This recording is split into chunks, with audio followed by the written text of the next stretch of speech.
Hola, ¿qué tal? ¿Cómo están? Espero que estén bien. Aquí estamos en un nuevo video, en la tercera parte de esta lección número 10. ¿Cómo sembrar para cosechar buen fruto? Vamos a tener nuestra última sección, nuestra última clase de esta lección, que vamos a llevarla a la conclusión de final para esta clase. Vamos a partir esta clase en una oración para comenzar con los temas y contenidos de esta lección. Así que lo invito a que ore conmigo. Señor, voy en oración a usted en este momento, dándole las gracias porque me permite dar esta clase a los hermanos de la iglesia. Sea usted con todo, Señor, en estos momentos difíciles que estamos pasando como país, en el mundo. Denos eh, el entendimiento en este momento, denos el espacio para poder entender su palabra y porque ésta entre en nuestro corazón y que sea de edificación para todos, tanto para mí como para todos. Guíeme, Señor, en esta clase y le dejo todo en sus manos. Gracias por todo, en el nombre de Jesús.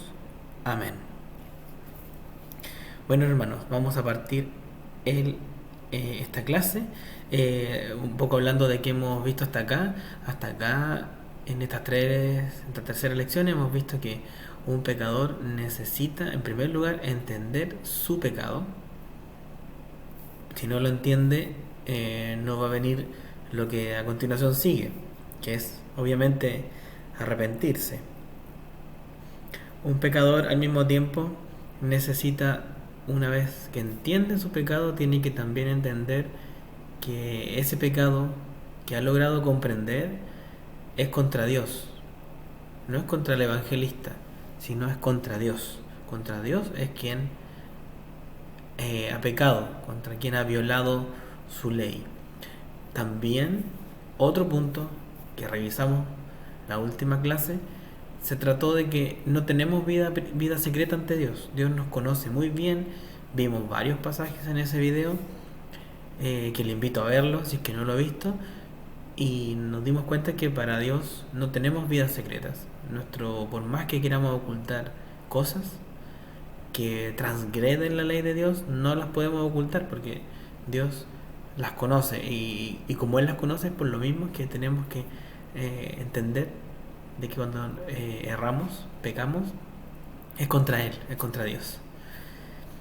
También vimos que el conocimiento de la ley es por medio, a través del conocimiento de la ley es como se conoce el pecado también.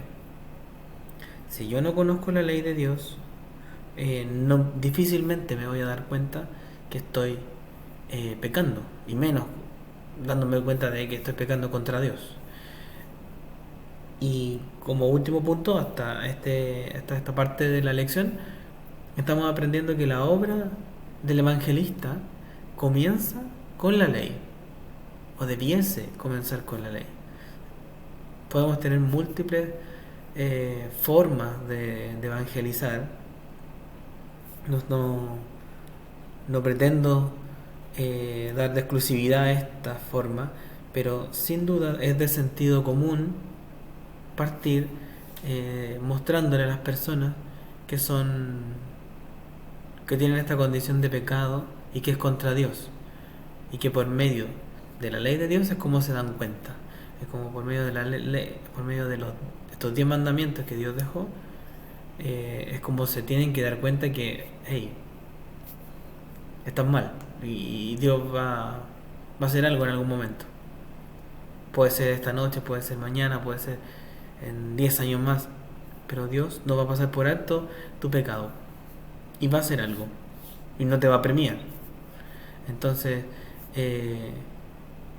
eso va a ocurrir en algún momento. Por eso, la obra del evangelista estamos revisando en esta lección que comienza presentando la ley al pecador, a la persona con quien estamos conversando.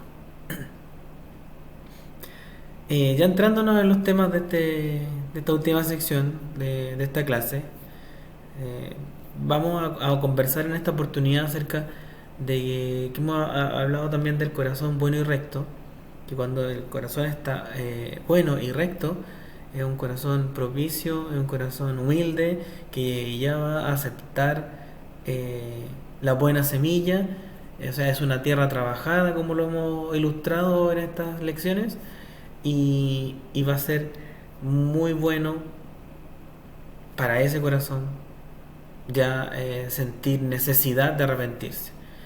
Entonces, ese corazón ya está listo para recibir nuestra semilla del Evangelio, dar fruto y al mismo tiempo ese fruto de la salvación. Entonces, ¿cómo avanzamos en ese terreno? ¿Cómo nos damos cuenta que ese corazón humilde puede dar ese fruto de la salvación? Cuando el primer paso que se da es confesar el pecado, pero confesárselo a Dios. Como bien lo sabemos nosotros en la iglesia, eh, nuestro, nuestras oraciones, nuestras conversaciones, nuestro tiempo a solas es con Dios y no con otras personas, no con una persona humana, no con otro hombre o con otra mujer, no, es con Dios. Y es clave confesar a Dios nuestro pecado. Entonces, cuando evangelizamos, debemos recomendar a las personas, no recomendar, sino instruir a las personas, enseñarles a las personas que deben confesar su pecado a Dios, porque es el gran paso para que da puntapié al arrepentimiento posterior. Luego que la persona siente esa necesidad, está humilde, tiene un corazón recto ya, y bueno, y adaptado ya para entender la palabra del Señor, es cuando es clave ya confesar este pecado que entendió que está además que contra Dios. Entonces, veamos un pasaje en Proverbios 28:13. Lo invito a que vayamos al libro de Proverbios, capítulo 28, 28:13. Dice: el que encubre sus pecados no prosperará, mas el que los confiesa y se aparta alcanzará misericordia. Si bien hay varios pasajes que hablan de que es clave confesar nuestros pecados en el momento de nuestra conversión, aquí en Proverbios un gran consejo que nos da la Biblia: el que encubre sus pecados no prosperará, acorde a la lección que estamos revisando, que cuando en el video anterior les hablaba de que no tenemos vida secreta. Cuando tratamos de encubrir nuestros pecados, obviamente no prosperaremos. Más, la segunda parte del versículo dice: más el que los confiesa y se aparta alcanzará misericordia. O sea, más el que confiesa a Dios su pecado y se aparta, o sea, deja de hacerlo, alcanzará misericordia. Obviamente Dios le perdonará y le entenderá. Como dice este pasaje, que se aparta, o sea, conjuntamente con confesar el pecado, tengo que apartarme de él. Tengo que hacer este ejercicio de ir dejando estas malas acciones que violan la ley de Dios. Veamos primero el de Proverbios. Tengo dos pasajes que anoté aquí en el apunte que ven en la pantalla. Acá, parece que aquí, ahí estoy bien. Salmo 51:4 y Proverbios 16:6. Vamos a Proverbios 16:6, ya que estamos en este libro. Proverbios 16:6. Proverbios 16:6.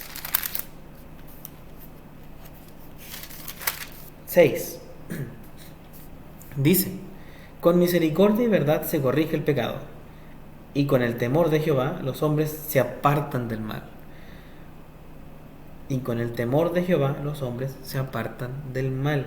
Es importante que cuando yo ya confieso y tengo mi corazón humilde, comienzo a tener esta sensación de temor, de respeto a Jehová. Y esa sensación es la que me va a apartar del pecado. El temor a Jehová es lo que me va a alejar del pecado. Más adelante en este mismo video les voy a comentar lo importante que es tomar en serio la Biblia y todo lo que dice para nuestra edificación, y con el mismo propósito de que tengamos temor a Dios para irnos apartando del pecado en este camino difícil que es la vida cotidiana, en el mundo que estamos viviendo hoy y con todo lo que está pasando hoy en día. Salmos 51:4, el otro pasaje que lo teníamos pendiente acá. Salmos 51.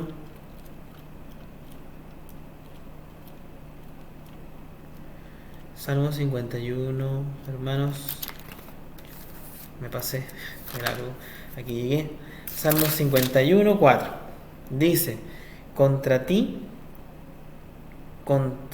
solo he pecado, y he hecho lo malo delante de tus ojos, para que seas reconocido justo en tu palabra, y tenido por puro en tu juicio.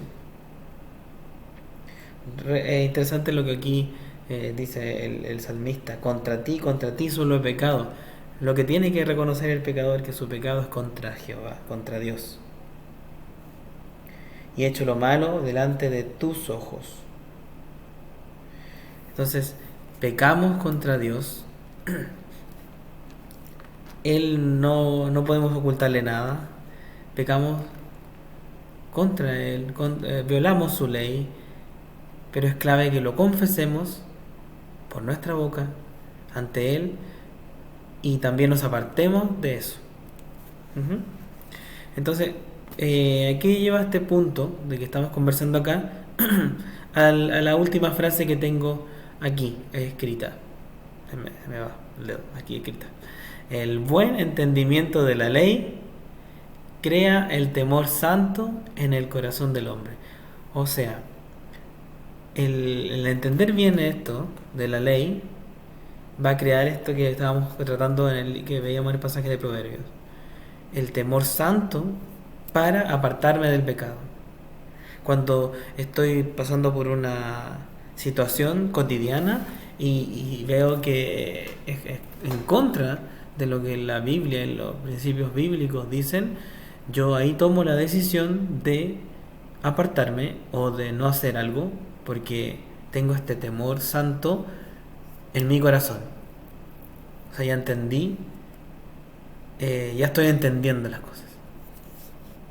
Y sin duda, en todo este tiempo que hemos pasado esto de la pandemia, sin duda hemos reflexionado mucho de los hermanos de la iglesia en tomar en serio la palabra de Dios y recordar quizás acciones antes de la pandemia, quizás también, que podían ser incorrectas. Por eso, qué bueno que tuvimos una sección al principio, cuando partió Eleazar con el curso, cuando estábamos en el templo, con la lección de cuál es nuestra misión como iglesia, y después continuamos con esto de examinarse y entender el propósito de la ley en el evangelismo, y esperar que lo pongamos en práctica, hermanos. Entonces, es clave que exista un buen entendimiento de la ley para que ese temor exista. O sea, al final, ese es el propósito un poco de la ley, que se descubre el pecado y yo empiezo a considerar ese respeto en el momento de que algo ocurra en mi vida y tenga que tomar una decisión, y esa decisión se tome con un temor santo. La semilla, hablamos que la semilla era el evangelio,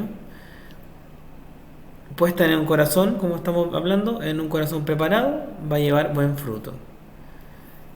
Recuerden que eso es la clave de esta lección, de que hablamos sobre todo en el video pasado, de preparar la tierra, y desde el primero también.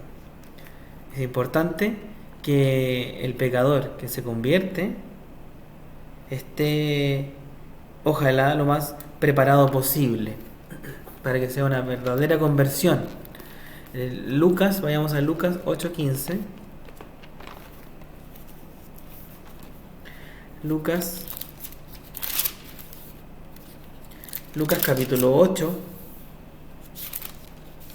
8:15 dice: Mas la que cayó en buena tierra, estos son los que con corazón bueno y recto retienen la palabra oída y dan fruto con perseverancia. Que es como termina nuestra parábola del sembrador. Que ese es el pecador que se va a convertir y que ya nunca va a mirar hacia atrás, como dice en la primera frase que coloqué ahí. El pecador con el corazón preparado va a recibir la palabra, la va a retener, la va a entender y nunca más va a mirar hacia atrás. Va a seguir hacia adelante y se va a convertir de verdad. Por eso lo importante, hermanos, de esto que estamos transmitiendo en estas lecciones, de lo importante que es conseguir una verdadera conversión. Y obviamente nosotros también entenderla. Y recordando el punto que viene a continuación, que muchos creen en vano porque no se arrepienten o no ven la necesidad de hacerlo. Como tuvimos una lección anterior, no consideran la necesidad de arrepentirse porque no fue bien explicado, no fue bien tomado el tema del evangelismo en esa persona. O sea, se les prometió, como vimos en una clase anterior, se les prometió llevar una vida espectacular, sin problemas. Entonces es por eso que no llegamos al buen puerto de tener una verdadera conversión. Y esa persona no ha entendido de que es pecadora y menos que viola la ley del Señor. Entonces nunca sintió la necesidad de arrepentirse porque ¿de qué? ¿De qué? Si Dios lo considera bueno tal como es, y no tuvo necesidad de entender de que su vida estaba transgrediendo al Señor y su palabra. Entonces nadie también, como dice la tercera frase, nadie se tomó el tiempo de explicarle la ley y que esa ley al mismo tiempo la tiene escrita en su corazón. Recuerden que podemos ocupar mucho en el evangelismo todos los 10 mandamientos, como lo vimos también en nuestro templo. Y lo vuelvo a repetir, los 10 mandamientos están escritos moralmente también en el corazón del hombre. Así hay un pasaje en la Biblia que también lo expresa así. Recuerden que la gente sabe que mentir es malo, la gente sabe que robar es malo. No te podría decir que, sí te podría dar matices. Hoy todos mienten, ¿cómo le voy a decir a alguien es feo si realmente lo voy a hacer sentir mal? O no sé, siempre van a tener esos temas. O no, pues si yo no robo, si es demasiado pequeño lo que robé, no tiene importancia. O miren, yo no soy tan malo como otra persona. Siempre va a existir eso. Pero claro, porque la gente tiende a defenderse, pero sabe en el corazón que ese hecho es malo. Sabe que robar es malo, sabe que codiciar es malo. Tanto estudio de la publicidad, al final lo que buscan es que nosotros tengamos envidia, en definitiva, y de que queramos tener cosas que en definitiva no necesitamos.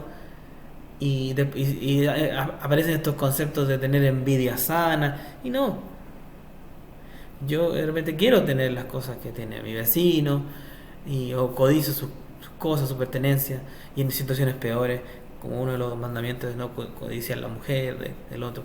Entonces en la vida cotidiana las personas saben eso y suceden esas cosas y saben que están mal. Las podemos llevar a través de la ley a entender que están mal. Tener un espacio que sea al inicio de que moralmente están actuando mal y que obviamente no merecen un premio por eso. Entonces ahí en el evangelismo se puede ocupar mucho de esto.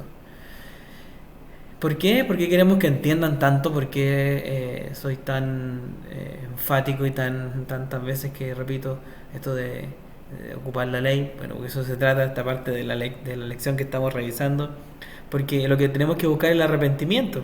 Tenemos que buscar que la gente quiera convertirse que siente la necesidad de arrepentirse, que siente la necesidad que Dios le va a dar un castigo, y que ese castigo es el lago de fuego, que ese castigo no es algo muy bonito, no es para nada de bonito, es todo lo contrario. Entonces, al entender eso, va a sentir la necesidad de arrepentirse, y porque sin arrepentimiento no hay salvación.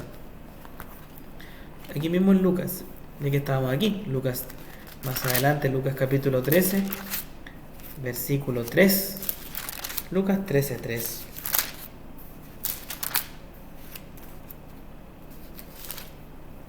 Lucas 13:3 dice: os digo, no, antes, si no os arrepentís, todos pereceréis igualmente. Y en el 5 lo vuelvo a repetir, os digo, no, antes, si no os arrepentís, todos pereceréis igualmente. Entonces hay un énfasis aquí y un sinnúmero de pasajes que habla de este tema. Si no se convierten, van a perecer en sus pecados. Importante querer cambiar, querer dar vuelta a la página, querer girar totalmente en cómo estaba llevando mi vida, y pensaba que lo estaba haciendo regio, pero no, ante Dios no lo estaba haciendo bien, y Dios me va a castigar por eso. No como quiere entender el mundo el castigo de Dios, que Dios me castiga, Dios me castigó, lo toman como que el Dios castigador, un Dios malo, pero nosotros sabemos que Dios es bueno, y que más allá de entender el castigo, quiere que veamos que Él nos da salida a ese castigo. No es el énfasis el Dios castigador.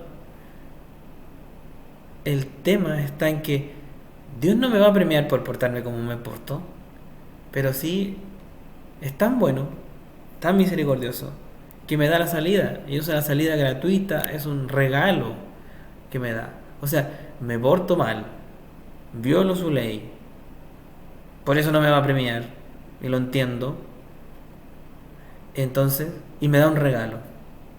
Entonces, ese es el punto. Dios da ese regalo a quien entiende que viola su ley y se arrepiente y que se convierte en este proceso que tenemos post aceptar al Señor Jesucristo como el que nos pagó nuestra multa, para no tener ese castigo que Él llevó por todos nosotros. Y de eso se trata.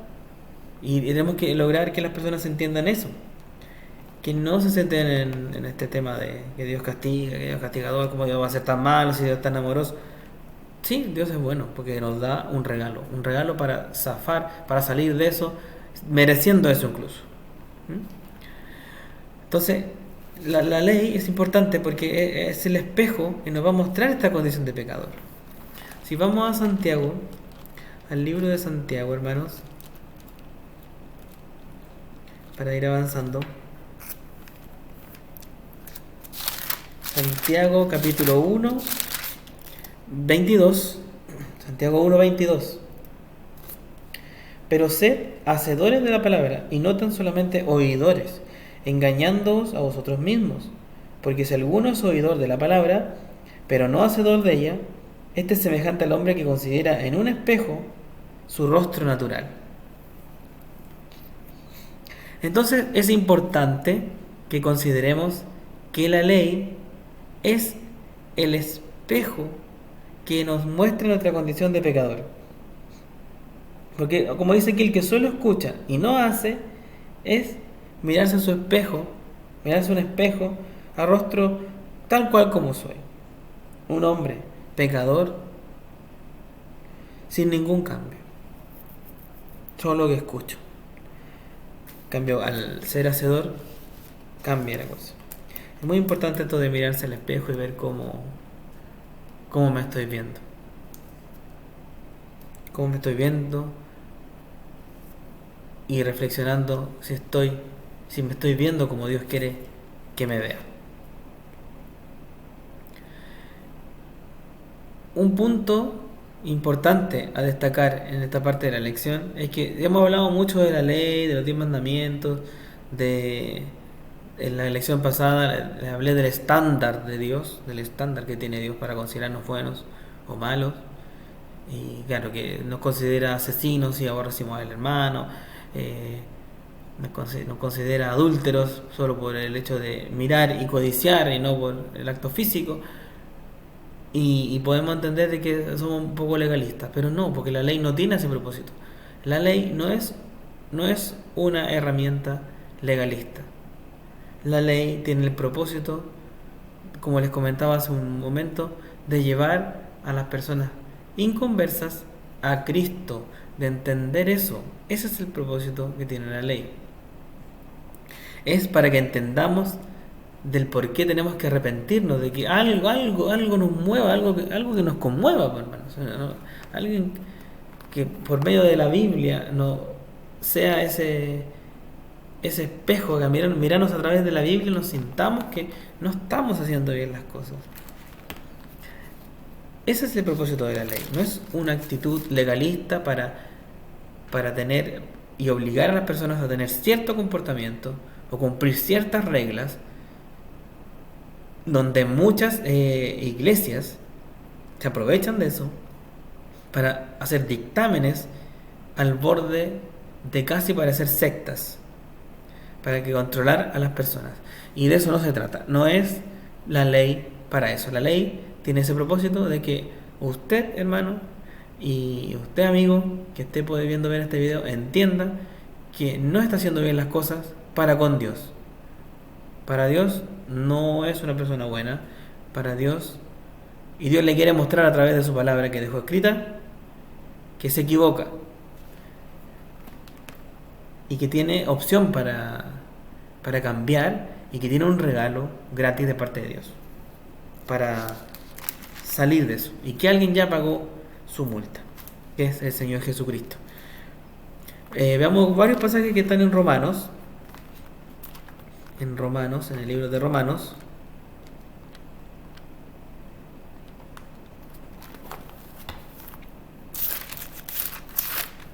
Romanos capítulo 2, partamos por 2, versículo 3.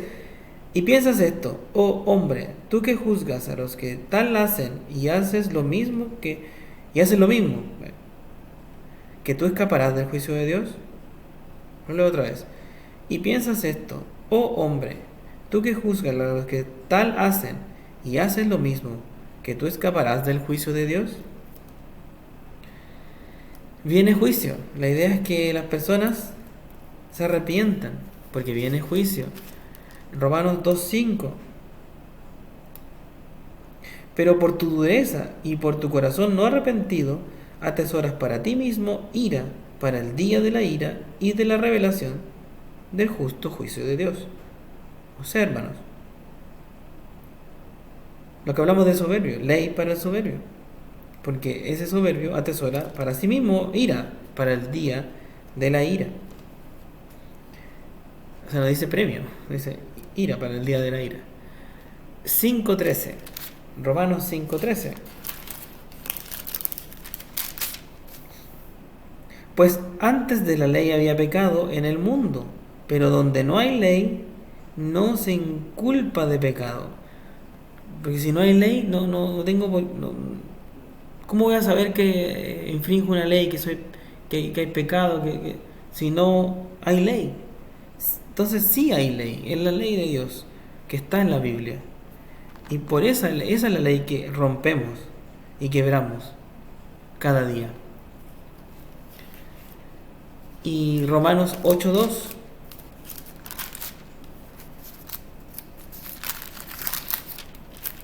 Romanos 8:2. Porque la ley del Espíritu de vida en Cristo Jesús me ha librado de la ley del pecado y de la muerte. Porque aquí está el propósito de la ley. La ley es para librarnos del pecado y de la muerte.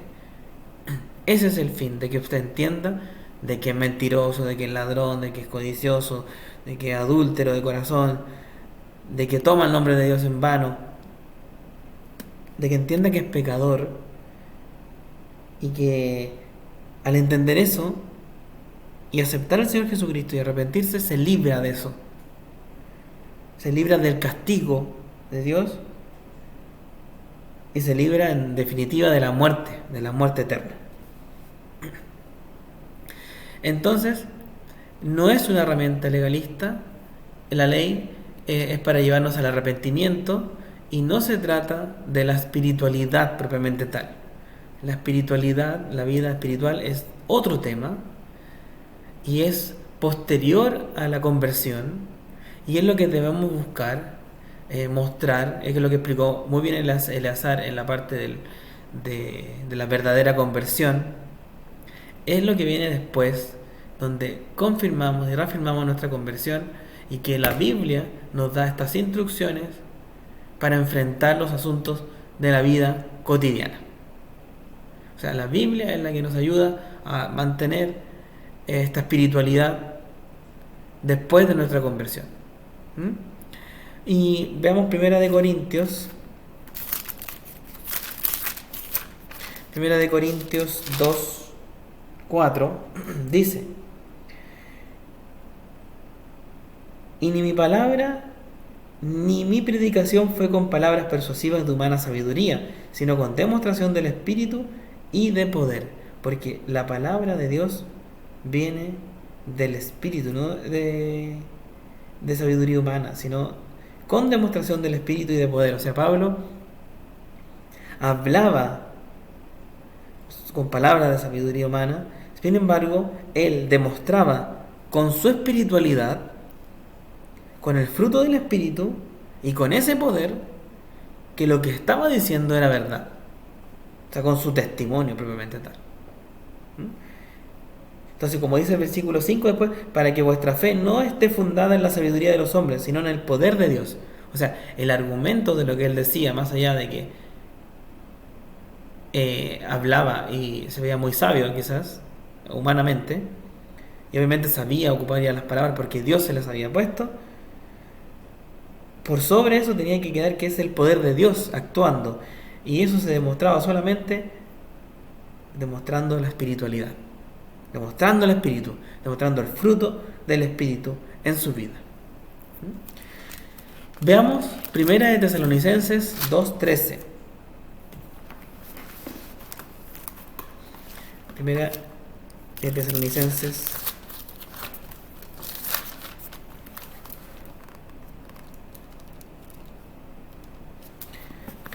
Tesalonicenses 2:13.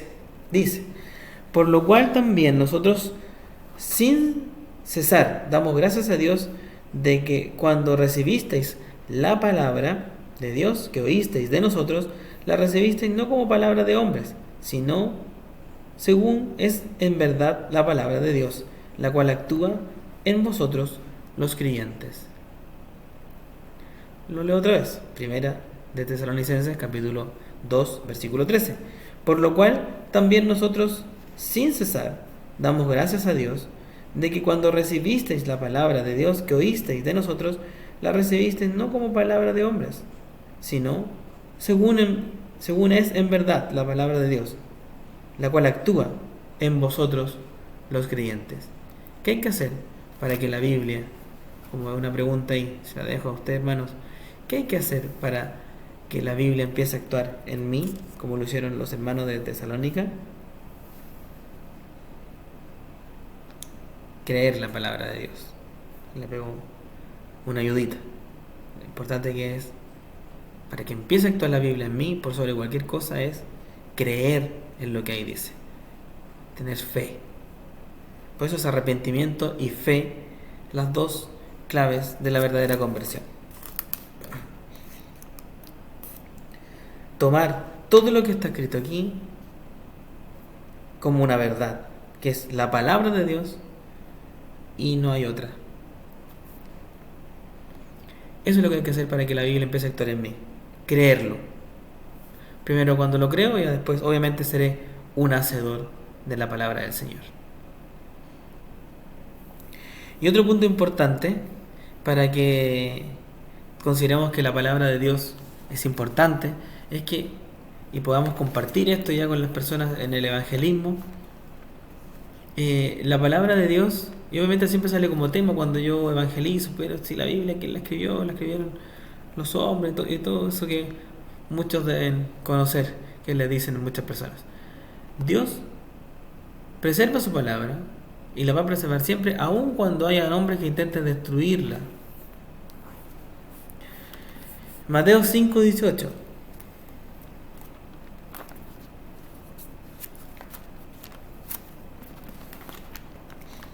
Mateo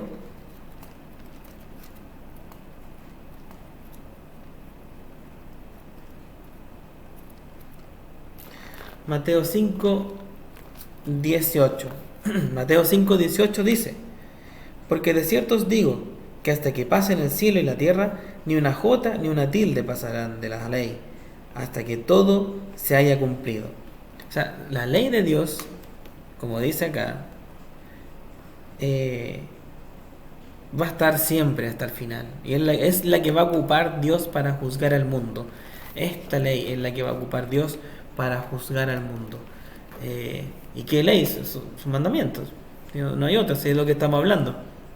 Y obviamente el hombre ha tratado de destruir esto por años, en diversas formas y mecanismos. Pero Dios preserva su palabra, como dice aquí en este pasaje. Aparte de decir que la ley va a estar hasta el final de los tiempos, dice, ni una jota ni una tilde pasarán de la ley.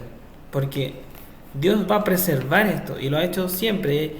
Ejemplos en la Biblia que vamos a ir pasando ahora. Y hay que hacer entender a las personas que obviamente ayudarlas a que cuando están comprendiendo estas cosas, que el segundo paso es leer la Biblia. O sea, yo evangelizo, las personas entienden su pecado, ya hicimos todo este trabajo, se arrepintieron, nos dijeron, sí, me arrepentí, pero recuerden que el siguiente trabajo es discipular. El siguiente trabajo es discipular, es que las personas tomen este libro y lo ocupen en su vida cotidiana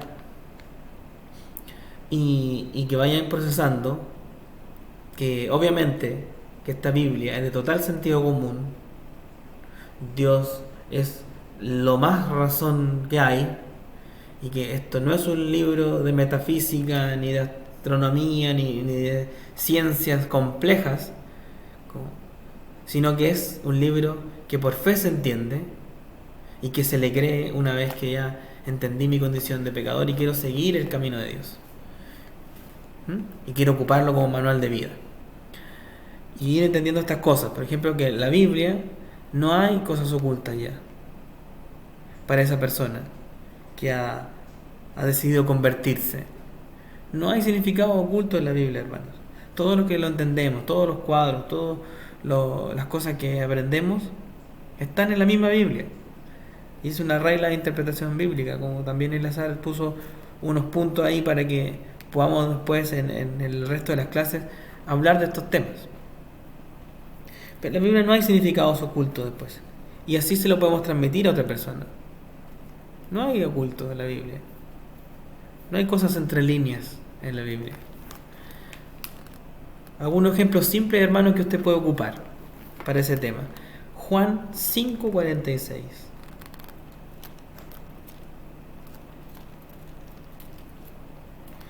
Juan capítulo 5.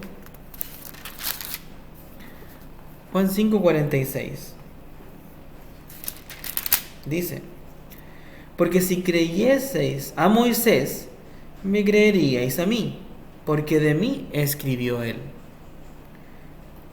Los primeros 5 libros de la Biblia los escribió Moisés.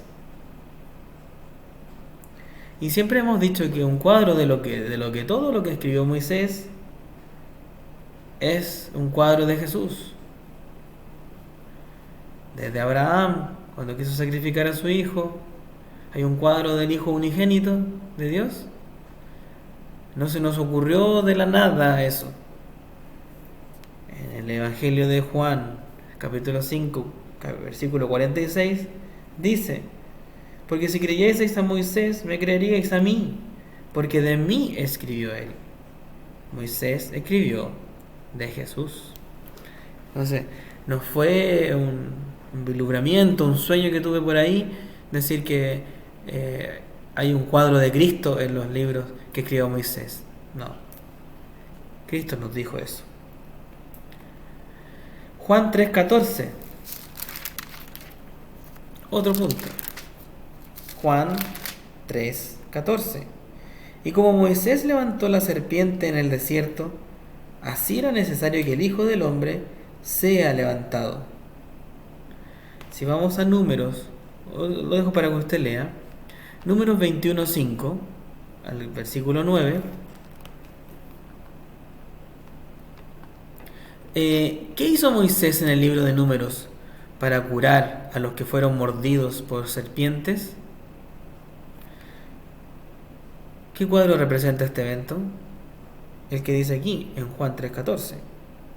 Si usted va a Números 21 y lee del 5 al 9, va a ver lo que hizo Moisés para curar a los mordidos por las serpientes.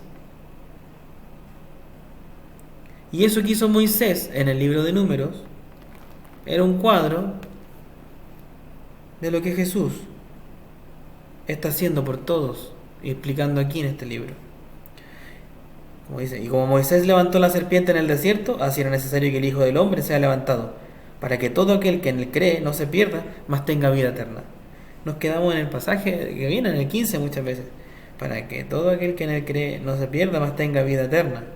Pero ojo, antes nos explicó un cuadro que vemos en el Antiguo Testamento. O sea, cuando leemos Números 21, 5 al 9, o Números, un libro del Antiguo Testamento, que es difícil de comprender. No, pero si leyéramos la Biblia completa y nos diéramos cuenta de estas cosas, hermanos, podemos ayudar a las otras personas. Mira, si tú logras entender la Biblia, vas a llegar a este pasaje y te vas a dar cuenta, mira lo que pasó en Números. Jesús nos está explicando que era un cuadro de Él. Que era un cuadro de Él. Que tenían que creer en eso. Estaba ahí para ser salvos, para tener vida. Y Jesús está haciendo lo mismo ahora, aquí, en Juan 3:14. Y nos está explicando que eso que pasó en Números era una representación, era un cuadro de lo que Él iba a hacer más adelante, en el plan de Dios.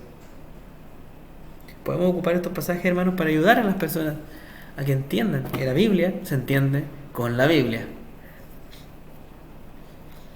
Y comparar la Biblia con la Biblia cuando hablamos de eso. Aquí algunos ejemplos, hermanos, para que usted lo ocupe cuando converse, cuando debata con otras personas sanamente de la palabra de Dios y esté evangelizando, ¿ya? Entonces, la palabra de Dios, debemos transmitir en el evangelismo que la palabra de Dios es seria y es algo que se cuida. Y si Dios la preserva, aún más nosotros. Jeremías 1:9. Cuando hablan, ¿y quién escribe la Biblia? Aquí unos pasajes para que usted se apoye, hermano. Jeremías.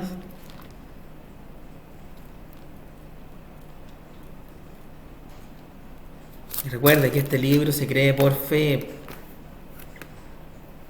Jeremías 1:9 dice: y extendió Jehová su mano y tocó mi boca, y me dijo Jehová: he aquí, he puesto mis palabras en tu boca.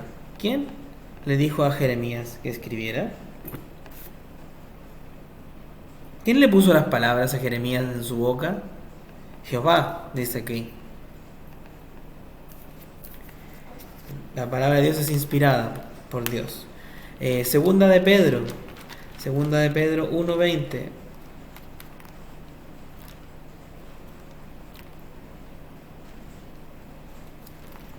Segunda de Pedro, capítulo 1, versículo 20. Entendiendo primero esto, que ninguna profecía de la Escritura es de interpretación privada, porque nunca la profecía fue traída por voluntad humana, sino que los santos hombres de Dios hablaron siendo inspirados por el Espíritu Santo. O sea, la palabra es toda inspirada por el Espíritu Santo. O sea, todos estos hombres que escribieron, más de 50 hombres, fueron inspirados por Dios para escribir todo esto. Y Dios cuida su palabra, la preserva y trata de que esto se mantenga tal cual hasta el fin de los tiempos. Como decía el pasaje de Mateo 5:18, ni una jota ni una tilde va a cambiar. Y de eso se ha preocupado siempre el Señor en su palabra. Si vemos Romanos capítulo 16,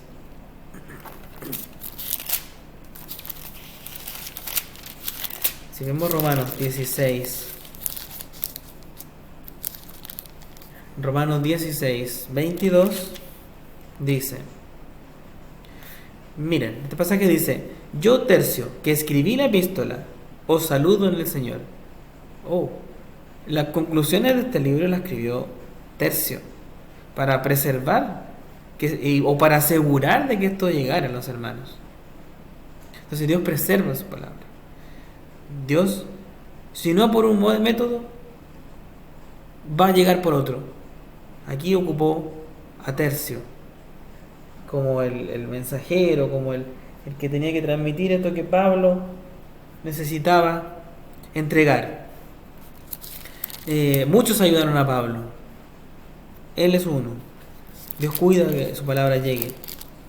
Nosotros también tratemos de ser ese mensajero que llegue a todos. Primera de Pedro 5:12. Estábamos por ahí hace un rato. Primera de Pedro, capítulo 5, versículo 12. Por conducto de Silvano, a quien tengo por hermano fiel, os he escrito brevemente, amonestándoos y testificando que esta es la verdadera gracia de Dios en la cual estáis. Pedro ocupaba lo mismo, ocupó aquí a Silvano, una persona que se llama Silvano, se llamó Silvano. Dice: a quien tengo por hermano fiel, os he escrito brevemente, amonestándoos, testificando que esta es la verdadera gracia de Dios. Ocupó a personas. Nosotros también podemos ser ese conducto de ocupar bien la palabra de verdad, para que la palabra de Dios se mantenga como algo serio, que se cuida y se transmite tal cual como viene acá. Les dejo una tarea para la semana: que lea todo el capítulo 36 de Jeremías. Y que vea lo que pasa por ahí en los versículos 24, donde ¿qué pasa con un pergamino donde estaba escrita la ley? ¿Y qué pasa después de que se destruye eso? Y reflexione en eso, hermanos. Y si quiere, después me comparte qué le pareció. Porque en ese pasaje se destruye por completo lo que Jehová había dictado, pero después Jehová lo restituye.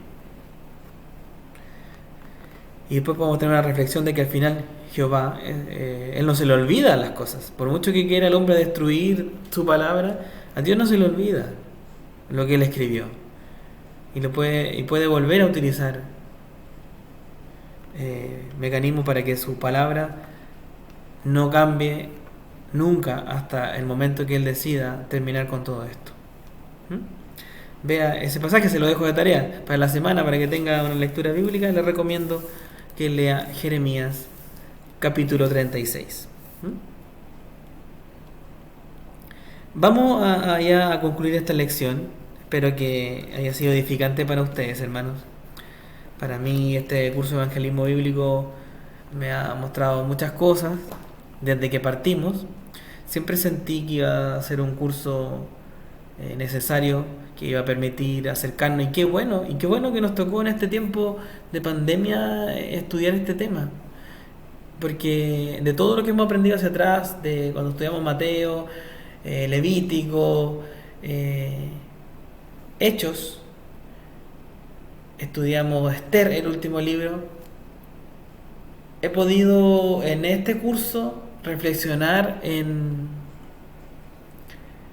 lo interesante e importante que es atesorar todo lo que se aprendió en esos cursos y llevarlo a la práctica. Y que todo eso que aprendí como conocimiento, poder decírselos a otros. Y siento que aquí, en lo particular, como familia, en mi familia, hemos podido reflexionar bastante en eso, sobre todo en este tiempo de pandemia, y también en las reuniones que hemos tenido de oración y otras cosas que he visto, he podido percibir de que se ha sido con muchos hermanos. Así que qué bueno que nos tocó aprender esto en este tiempo de pandemia, y que podemos igual quizás hablar con nuestras familias, con nuestros vecinos, acerca de Cristo y de la mejor forma posible, haciendo el mejor trabajo para Dios, consiguiendo verdaderos convertidos para el Señor y que se goce el cielo por un pecador. Si bien también entiendo que hemos pasado momentos muy tristes, ha sido difícil, quizás para muchos estresante, pero llevemos todas nuestras peticiones en oración, así que estemos ahí siempre unidos como iglesia, orando por las cosas que nos están aquejando, para que Dios las escuche y mantengamos esta comunión con el Señor personal y como iglesia. Dicho eso, como conclusión de esta lección, podemos decir de que Dios nos dejó a nosotros en este mundo para que sembremos la semilla del Evangelio. Y esa es nuestra misión, esa es nuestra pega, esa es la pega de la iglesia. Sembrar la semilla del Evangelio. Rescatar personas para que salgan de esta condición de pecador, que Dios tiene rota esa relación con ellos y que tiene este regalo, que quiere entregarlo, y somos nosotros los encargados de dar ese regalo.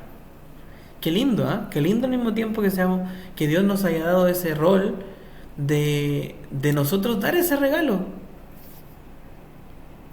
Y ahí se entiende por qué un fruto del Espíritu es amor. Porque estoy amando al otro al darle ese regalo. Porque le estoy dando vida eterna, le estoy regalando algo eterno. ¿Ven? Entonces así uno va entendiendo la palabra del Señor. Podemos nosotros, concluyamos que podemos decidir dos cosas. Primero, sembrar la semilla sin arar nada y darle nomás. Y por consecuencia podemos conseguir un montón de falsas conversiones. Podemos ocupar las técnicas que se ocupan en un sinnúmero de iglesias, pero tenemos ese riesgo de que sea una falsa conversión.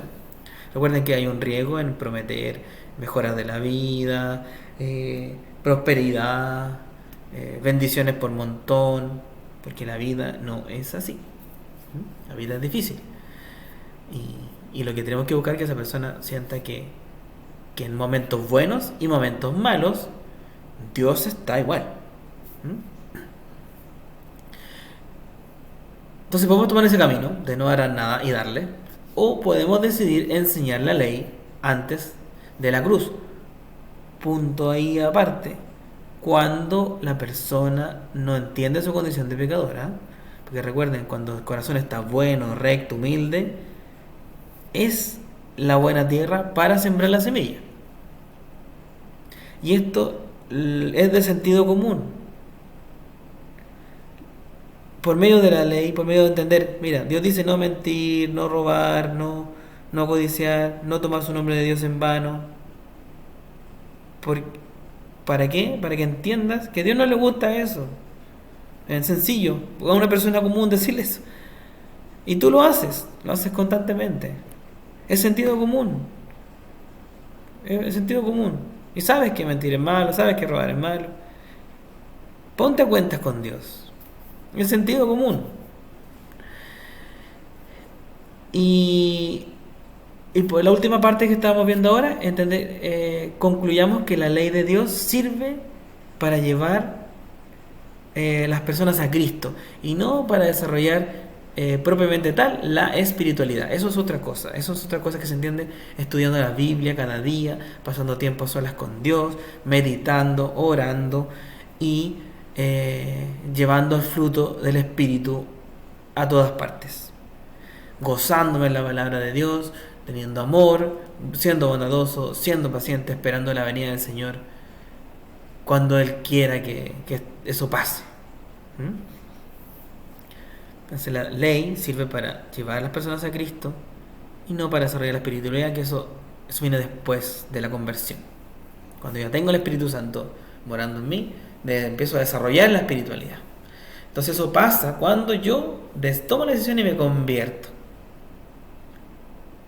Cuando soy salvo, cuando tengo una verdadera conversión. Entonces, la ley tiene ese propósito. Y eso podemos llegar por conclusión de esta lección 10. Y espero que haya sido de mucha ayuda eh, para entender estos temas, y les dejo invitado a hacer la tarea de leer Jeremías 36, un bonito pasaje para reflexionar en cómo Dios preserva su palabra a pesar de cualquier cosa. Y de lo importante que es tomar la Biblia en serio. ¿Mm? Así que eso es por este video, hermanos. Espero verlo en 3 domingos más. Eh, a mí, pero usted siga viendo los videos, siga viendo a El Azar en la próxima lección, en la lección número 11. Así que vamos a terminar este video en oración. ¿Ya? Y vamos a orar, hermanos, y darle gracias por esta lección. Gracias, Señor, voy en oración a usted en este momento por este privilegio que me da de estudiar más a fondo su palabra y indagar y buscar pasajes durante estos días y pensar en cómo transmitir su palabra y pedir su guía cada día. Así que gracias, Señor, por este espacio. Sea usted permitiéndolo, sea usted que esto no tenga complicaciones. Y le pido por los hermanos que estén viendo este video y por quienes no, por alguna complicación, que usted les cuide, que les guarde en todo este tiempo difícil y que no estén teniendo complicaciones con todo esto de la pandemia, Señor. Dele consuelo a los hermanos que en esta semana han tenido pérdidas, Señor, de familiares, que he visto en el chat de oración. Sea usted con ellos. Han sido momentos difíciles, han sido familias que han pasado momentos complejos. Todo esto que está pasando hace aún más triste la situación, la pérdida de un familiar. Si ya es triste, el mundo lo está haciendo más triste. La pérdida, hay pérdida del valor por el cuerpo humano, Señor. Eh, la, la frialdad está llegando cada vez más al mundo. Nosotros somos cristianos, Señor. Protéjanos, Señor, cuídenos y denos la salida, Señor, para esto, Señor, y rogamos para eso. Sabemos que la salida, Señor, es su venida, Señor. Venga pronto, Señor, a rescatarnos. Señor, venga pronto, porque usted va a reinar y va a reinar con justicia, va a reinar en su juicio recto, Señor, en su inmenso amor y misericordia. Gracias, Padre, por todo lo que usted nos da. Cuídenos en esta semana y gracias por todo en el nombre de nuestro Señor Jesucristo. Amén. Gracias, hermanos, un gran abrazo, que tengan una muy buena semana, compartan nuestros videos, sean promotores de todo esto que estamos haciendo, inviten a las reuniones. Yo de algunas no puedo participar, me encantaría estar en todas, pero en alguna ocasión no puedo estar, pero estamos participando, da gusto todo lo que está pasando. Así que qué bueno que esté pasando esto con nuestra iglesia y que personas de no solo de Chile nos estén viendo. Así que un abrazo a todos los hermanos que estén viendo este video fuera. Y nuevamente, gracias por llegar al final del video. Eso es muy importante porque son videos largos. Así que un abrazo a todos muy cariñoso y nos estamos viendo en un próximo video. Sigan ustedes viendo los videos de la iglesia todos los domingos, así que no se los pierdan. Un abrazo, chao.